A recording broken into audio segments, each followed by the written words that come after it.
এদিকে হঠাৎ কালবৈশাখীর ঝড়ে উপড়ে গেছে ভোলার গাছপালা, লণ্ডভণ্ড হয়ে গেছে বাড়িঘর। আমরা আরও খবর জানবো। আমাদের সঙ্গে সেখান থেকে যুক্ত হয়েছেন আমাদের সহকর্মী HM জাকির। জাকির, জানাবেন যাদের বাড়িঘর আসলে লণ্ডভণ্ড হয়ে গেছে সেখানকার আসলে বসতবাড়ির মানুষজনের দুর্ভোগের চিত্র কেমন দেখছেন? RICL TMX, যুগের পর যুগ স্থাপনা থাকে মজবুত। হ্যাঁ শাকিল, আমি এই মুহূর্তে যে জায়গাটিতে দাঁড়িয়ে আছি এটি হচ্ছে সদর উপজেলা বাপ্তা ইউনিয়নের ডাক্তার বাড়ি।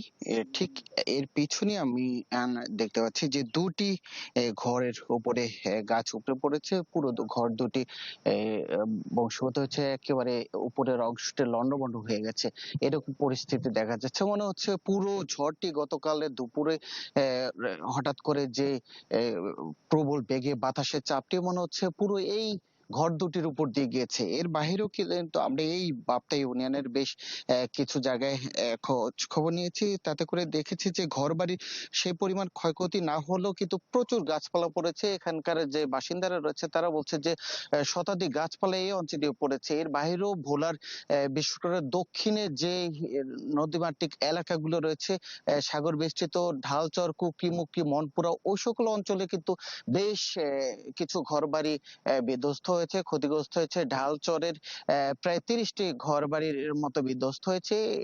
এই ধরনের খবর কিন্তু সেখানকার স্থানীয়দের কাছ থেকে আমরা পেয়েছি। যদিও একটি বিষয় হতাশাজনক, আমরা দেখছি যে এখন পর্যন্ত প্রশাসনের কোনো কর্তা ব্যক্তি বা স্থানীয় রাজনীতিবিদ কেউ কিন্তু এই সরেজমিনে এসে এদের পাশে দাঁড়ায়নি বা দেখেনি। যদিও প্রশাসন বলছে যে ক্ষতিগ্রস্তদের তালিকা নিরূপণ করা হচ্ছে, হয়তো বা তালিকা নিরূপণ করা হলে কি পরিমাণ ক্ষতি হয়েছে হয়তো তারা সরেজমিনে এসে তা দেখে যথাযথ জি, ব্যবস্থা নেবে। বুঝতে পেরেছি। ধন্যবাদ আপনাকে আমাদের সঙ্গে যুক্ত হওয়ার জন্য। দর্শক, ভোলা থেকে যুক্ত হয়েছিলেন HM জাকির।